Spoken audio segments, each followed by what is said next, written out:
नमस्ते बच्चों, Abhishek Sharma math classes में आपका स्वागत है।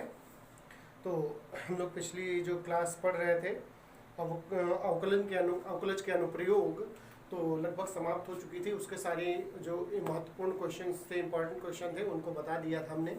और अभी भी कोई अगर समस्या है तो कमेंट करके जरूर बताएं कि आपको कोई क्या समस्या है। हम उसको सॉल्व करने की कोशिश करेंगे और जितने भी आप समस्याएं पूछेंगे उन सभी को हल करेंगे, ऐसी कोई बात नहीं है। तो अब अगला जो चैप्टर हम ले रहे हैं रैखिक प्रोग्रामन, एक लॉन्ग क्वेश्चन 8 नंबर का इससे आता है। लगभग ये 10 नंबर की एक्सरसाइज इसमें से पूछा जाता है। एक लॉन्ग क्वेश्चन इसमें से जरूर आ जाता है। तो आज हम उसी के बेसिस पे बताएंगे। तो पिछला वीडियो आप लोगों को कैसा लगा ये कमेंट करके जरूर बताएं, लाइक शेयर जरूर करते रहें। और जिन लोगों ने चैनल को सब्सक्राइब नहीं किया है वो चैनल को सब्सक्राइब कर लें। तो रैखिक प्रोग्रामन,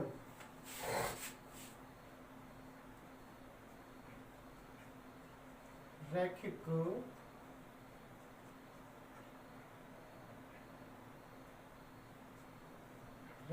प्रोग्रामन ये चैप्टर है। तो आज हम इसके विषय में बात करेंगे कि इसका उद्देश्य क्या होता है। रैखिक प्रोग्रामन में क्या होता है कि क्वेश्चंस कैसे क्वेश्चन होते हैं, उससे क्या मतलब है उसका। तो जो रैखिक प्रोग्रामन जो चैप्टर है, इसका उद्देश्य होता है कि फलन जिसका न्यूनतम या अधिकतम मान ज्ञात करना होता है, जिसे उद्देश्य फलन कहलाता है, उद्देश्य फलन कहा जाता है। उस फलन का उच्चतम या फिर निम्नतम मान ज्ञात करेंगे। किस प्रकार से ज्ञात करेंगे ये इसमें चैप्टर में हम लोग पढ़ेंगे। तो सबसे पहले एक हम इसका छोटा सा क्वेश्चन ले लेते हैं, बहुत इम्पोर्टेंट है वो भी। तो कैसे करेंगे इन क्वेश्चनों को, तो हम उसे नोट कर लेते हैं। पहले क्वेश्चन को दिया गया है कि z बराबर 100x प्लस 50y का न्यूनतम मान ज्ञात कीजिए। न्यूनतम मान ज्ञात कीजिए जबकि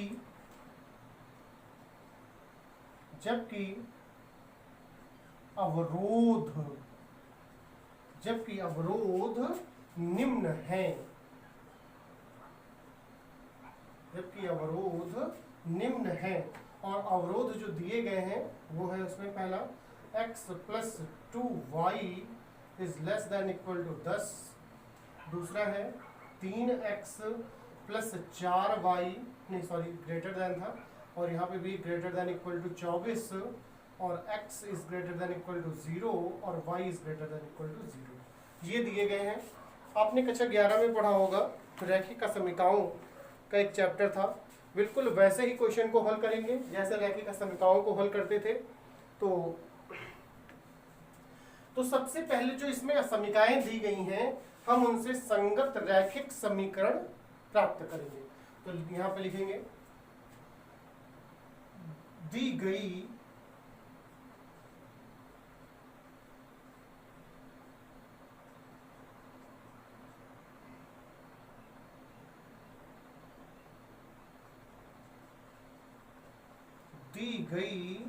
असमीकरणों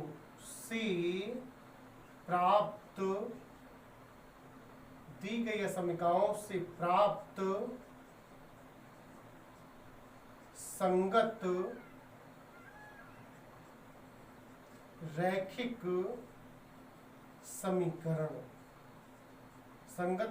समीकरण।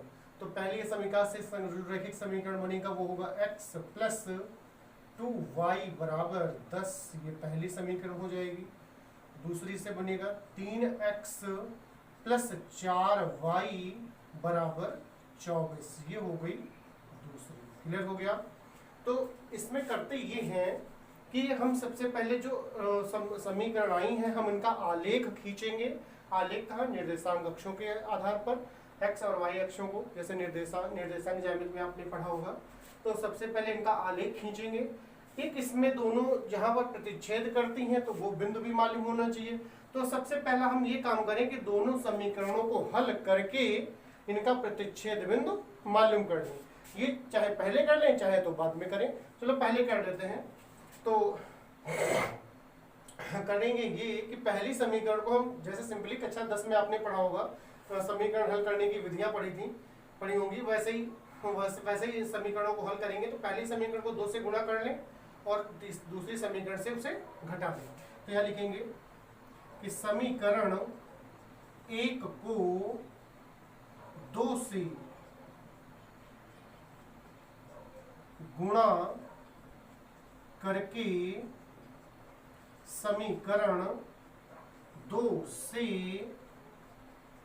घटाने पर, तो पहले समीकरण 2 को लिख लेते हैं। तो इधर लिख लेते हैं। तो 2 को लिख लें तो ये है 3x प्लस 4y और बराबर 24।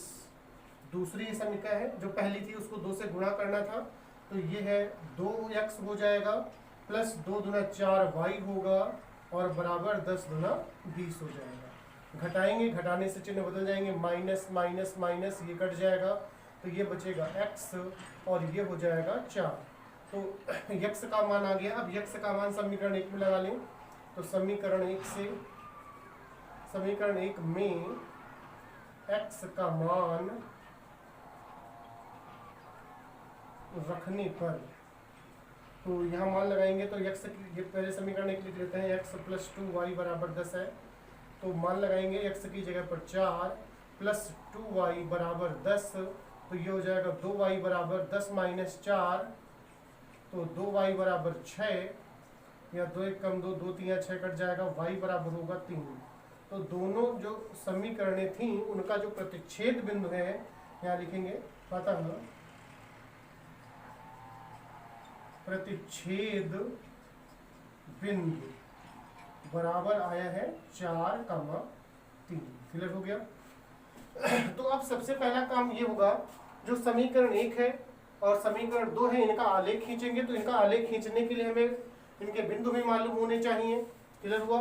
तो सबसे पहले समीकरण 1 और 2 से हम बिंदु ज्ञात कर लेते हैं।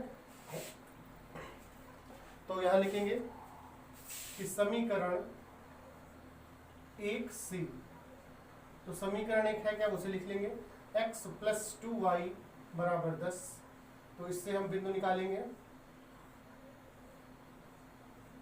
x और y। अगर x का मान हम 0 लगाते हैं तो y का मान 5 आएगा। वैसे y का मान अगर 0 कर दें तो x का मान 10 हो जाएगा। क्लियर हुआ ना, समझ में आ रहा? फिर से एक बार बताते हैं। x के मान को हमने 0 कर लिया तो ये पद 0 हो गया, तो बचा कितना, 2y बराबर 10। तो y बराबर 10 बटा 2 मतलब 5। क्लियर हुआ। अगर y के मान को 0 कर दें मतलब ये वाला पद 0 हो गया, तो x बराबर सिंपली 10 हो जाएगा। क्लियर हुआ। वैसे समीकरण 2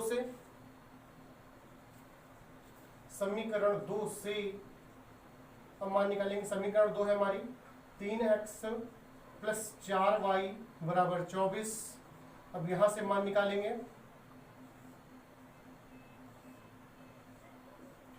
x और y। तो x का मान अगर 0 कर दें मतलब ये 0 हो गया, तो 4y बराबर 24 हुआ, तो 4 से कट जाएगा 24, 4 से 24 तो 6 आ जाएगा। अगर y का मान 0 कर दें तो x का मान आएगा 8। तो अब इन्हीं बिंदुओं से हम इसका आलेख खींचेंगे दोनों समीकरणों का, इन्हीं बिंदुओं से। तो जो कि देखिए सारे मान इसमें धनात्मक ही हैं, तो पहले ही चतुर्थांश में आने वाले हैं ये सारे मान। ये x अक्ष हो गया और ये y अक्ष। तो 1 2 3 4 5 6 7 8 9 और ये 10। इधर से अगर देखें तो 8 तक चाहिए हमें, अपनी y अक्ष पर 6 तक है। तो 1 2 3 4 5 और ये 6। क्लियर हो गया। तो हम पहली समीकरण को लेते हुए पहले समीकरण से पहला बिंदु था 0,5। तो 0,5 का मतलब x अक्ष पर नहीं जाना है, y अक्ष पे 5 का नहीं जाना है। 1 2 3 4 5 ये हो गया बिंदु 0,5। फिर दूसरा बिंदु 10,0 मतलब x अक्ष पर होगा, तो 1 2 3 4 5 6 7 8 9 10 कामा 0 ये हो जाएगा।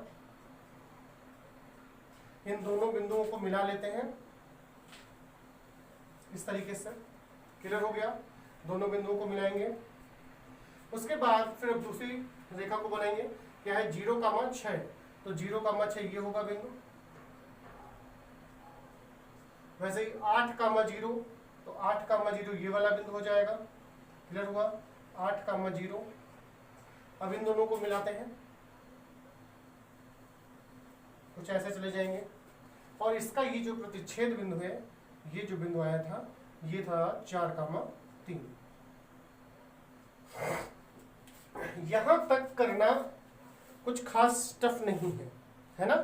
यहां तक जो थोड़ा बहुत अगर आपने पढ़ा है तो यहां तक करना बहुत आसान है। बस उसके बाद अब समस्या इस चीज की आती है कि इसमें हम छायांकित किस भाग को करेंगे। ऐसे इसमें कौन सा भाग जो है जो छायांकित किया जाएगा, ये भाग होगा या ये भाग होगा या ये भाग होगा या इधर का भाग होगा, कौन सा भाग? ये समस्या सबसे बड़ी है कि बच्चे इसमें बहुत कंफ्यूज्ड होते हैं कि इसमें छायांकित कौन सा भाग किया जाएगा।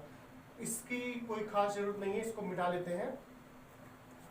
ये भी अब कोई खास जरूरत नहीं है क्योंकि चित्र बन चुका है। तो अब जो है हम एक बार असमिकाएं जो हमारी थी, जो कि हमारे यहाँ पे मिट गई हैं, तो हम उन्हें फिर से लिखेंगे। x + 2y is greater than equal to 10 था, और दूसरी है 3x + 4y is greater than equal to 24। ये समीकरण थी। हाँ, इनको लिखने की जरूरत नहीं है, यहाँ तो हम केवल अपने यहाँ समझाने के लिए यहाँ पे लिखी है, या आपके पास क्वेश्चन जब होगा तो वहाँ पे लिखी खुद होंगी। इसलिए इसमें आप देखते हैं छायांकित कौन सा भाग किया जाएगा। तो अब यहाँ पर हम जो असमिकाएं हैं इनमें हम मूल बिंदु क्या होता है? 0 कामा 0, 0 कामा 0 लगा के इसमें देखेंगे, इसमें लगाएंगे मान 0 कामा 0 की वैल्यू। अगर ये संतुष्ट करेगी, अगर संतुष्ट, जैसे रैखिक प्रोग्रामन में होता था, लिखा होता था x + y is greater then 2, समझ में आया? और इसका जो समीकरण, इसका जो रेखा आलेख बनता था वो कुछ ऐसे बनेगा, ऐसे बनता है ना। तो सब यहाँ पर ये देखेंगे कि अगर जैसे मान लगाते हैं मूल बिंदु, मतलब x की जगह पर 0 और प्लस y की जगह पर 0 इज ग्रेटर देन 2, मतलब 0 इज ग्रेटर देन 2। तो जब 0 जो है वो 2 से बड़ा है, तो ये कथन जो आ रहा है, क्या ये सत्य है?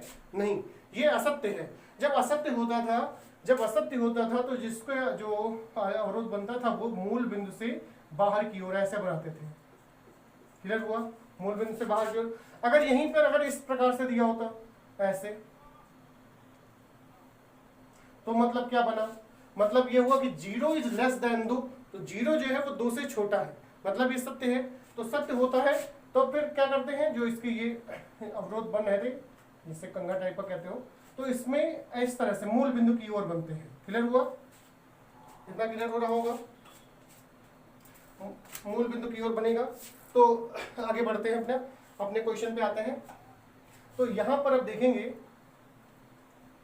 कि इसमें हम मूल बिंदु लगाते हैं। पहली समीकरण में हम मूल बिंदु का यहां लगाएंगे, तो 0 + 0, यहाँ 2 × 0 मतलब 0 ही रहेगा। 0 + 0 मतलब 0 + 0 क्या हुआ? 0, मतलब क्या हुआ? 0 इज ग्रेटर देन 10। 0 जो है वो 10 से बड़ा है।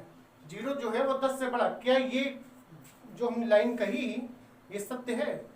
0 है वो 10 से बड़ा, ऐसा हो सकता है? नहीं हो सकता, असंभव है ना। 0 10 से बड़ा नहीं हो सकता, मतलब ये कथन असत्य है। असत्य है तो ये पहली रेखा ये वाली थी, तो इसके जो अवरोध बनेंगे वो इस तरह से बनेंगे, मूल बिंदु से बाहर की ओर।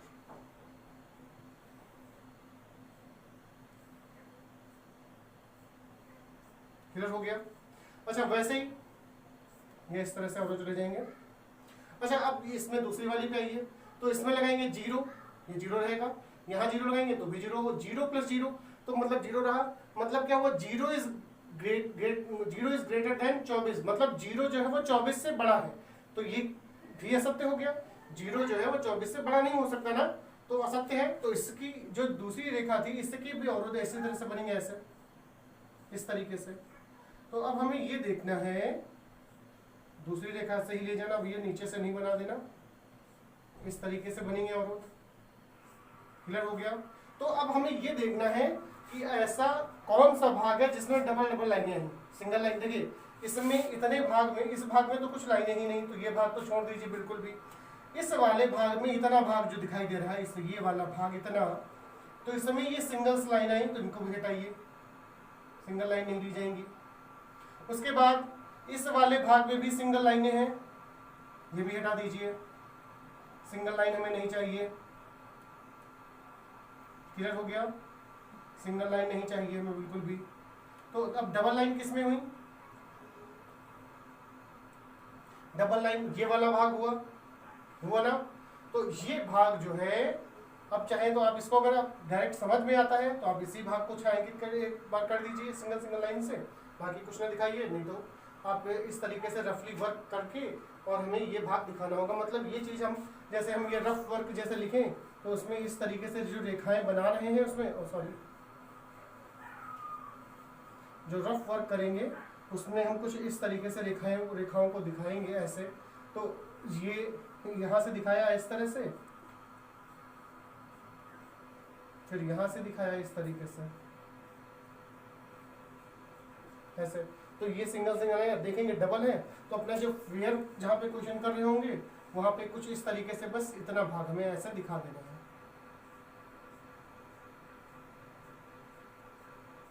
क्लियर हो गया।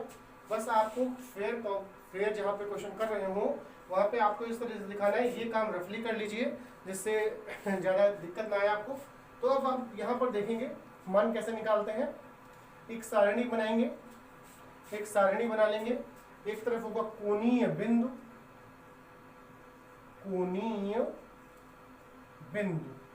और दूसरी तरफ z बराबर, जो z बराबर दिया गया था, कितना दिया था, 100x plus 50y, 100x plus 50y। तो कोणीय बिंदु कौन से होंगे, जो छायांकित हुआ है उसके अंतर्गत जो बिंदु आए वही कोणीय बिंदु कहे जाएंगे। एक तो बिंदु ये हो गया 10,0 का, दूसरा ये 4,3 है, और तीसरा ये है 0,6। अब इन्हीं मानों को हम यहाँ पर लगाएंगे और z के मान निकालेंगे। तो ये अब हमें रफली की वर्क करना होगा। जैसे x की जगह पर 10, y की जगह पर 0, तो यहाँ लगाएंगे 100 × 10 और प्लस 50 × 0, तो ये हो गया 1000, और ये तो हो गया 0, तो मतलब 1000 हुआ। तो 1000 होगा तो इसका मान हुआ 1000। वैसे ये मान लगाएं तो यहाँ 4 लगाएंगे तो हो जाएगा 400, प्लस यहाँ पर 3 लगाएंगे तो हो जाएगा 150, तो ये हो जाएगा 550। क्लियर हो गया, 550। फिर अगला मान लगाएं, x की जगह पर 0 हो जाएगा, तो ये तो 0 हो गया। यहाँ लगाएंगे तो 6 पंचे 30, मतलब 300 आ गया। अब क्या क्वेश्चन में कहा गया था, क्वेश्चन में कहा गया था कि z बराबर 100x प्लस 50y का न्यूनतम मान। तो न्यूनतम देखिए आप किसमें है, न्यूनतम 3 मान है, सबसे कम कौन सा है, सबसे कम 300, तो यहाँ नीचे लिख देंगे। अतः बिंदु 0,6 पर z का न्यूनतम मान बराबर 300। क्लियर हो गया। एक बार फिर से नोट कर लीजिए फटाफट।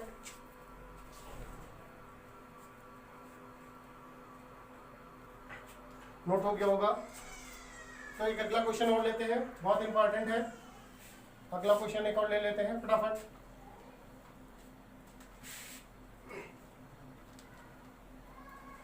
क्वेश्चन दिया गया है कि z बराबर 60x प्लस 15y, z बराबर 60x प्लस 15y का अधिकतमीकरण कीजिए, का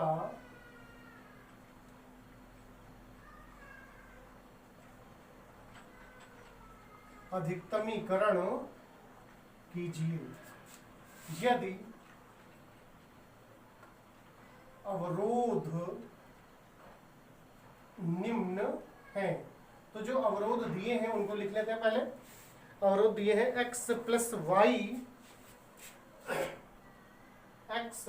Y less than equal to 50, दूसरा है 3x plus y less than equal to 90 और x is greater than 0 equal to 0 और y is greater than equal to 0, ये दिया गया है। तो कैसे करेंगे? तो सबसे पहले वही काम करेंगे, जो असमीकरण दी हैं उनसे संगत रैखिक समीकरण निकालेंगे। क्या लिखेंगे? असमीकरणों से प्राप्त संगत रैखिक समीकरण।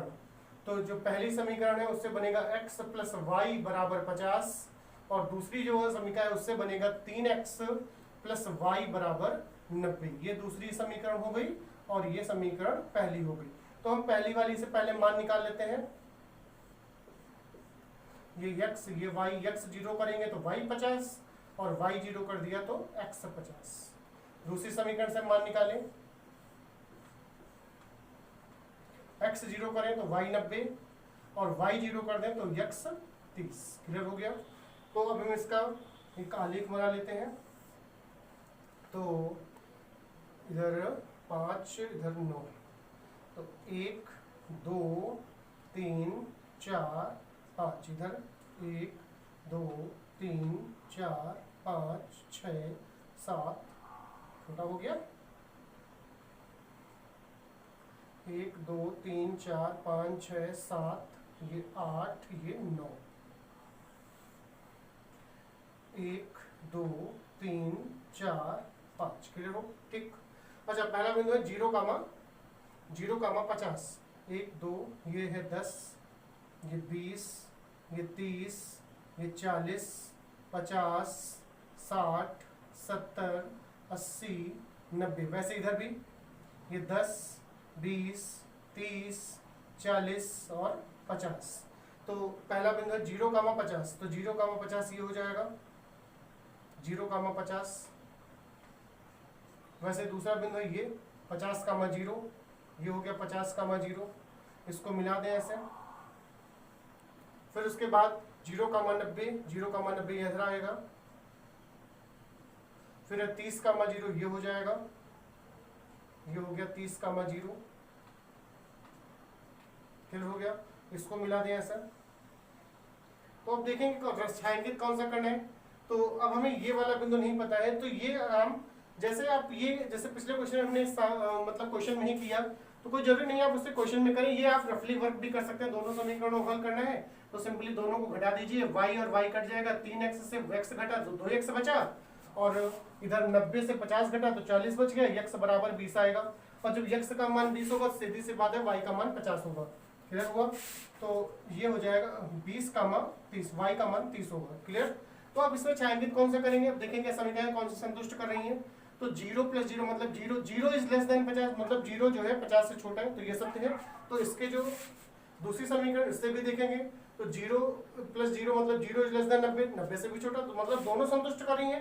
तो दोनों से ये वाला भाग छायांकित होगा, ये वाला भाग छायांकित हो जाएगा। तो ये बिंदु है 0 कामा 0 का।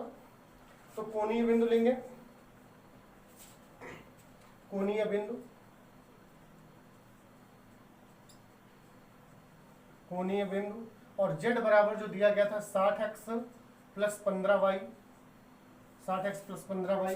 इसके हिसाब से जो कोणीय बिंदु है वो है 0 कामा 0। पहला है 0 कामा 0, दूसरा है 0 कामा 50, तीसरा है 20 कामा 30 और चौथा जो है वो है 30 कामा 0। अब इन्हीं बिंदुओं पर z के मान निकालेंगे। पहला 0 कामा 0 लगाएंगे तो 0 ही आएगा, दूसरा 0 लगाएं यहाँ x की जगह पर 0 हो गया और यहाँ लगाएंगे 50, 15 पर 75 मतलब 750 हो जाएगा। ये लगाएं 20 यहाँ पर, तो 20 लगाएंगे 6 दूनी 12, 1200 हो गया और 15 तिया 45, 450 जोड़ेंगे तो ये हो जाएगा 1650। अगला मान लगाएंगे तो 1800 हो जाएगा। तो पूछा था z का अधिकतम मान, तो यहाँ लिखेंगे अतः बिंदु 30 कामा 0 पर z का अधिकतम मान बराबर 1800। क्लियर हो गया? बस इसी प्रकार से क्वेश्चन को हल करना है। तो फटाफट नोट कर लीजिए, फटाफट नोट कर लीजिए। तो उम्मीद करते हैं समझ में आ गया होगा आपको रैखिक प्रोग्रामन समस्या से क्वेश्चन कोई भी अपने अटकेगा। इसी प्रकार से सारे क्वेश्चन आते हैं। तो वीडियो कैसा लगा ये लाइक शेयर जरूर करते रहें, कमेंट करके जरूर बताएं वीडियो आपको कैसा लग रहा है। और जिन लोगों ने चैनल को सब्सक्राइब नहीं किया है वो चैनल को सब्सक्राइब कर लें। तो स्वस्थ रहें, मस्त रहें, व्यस्त रहें। धन्यवाद क्लास।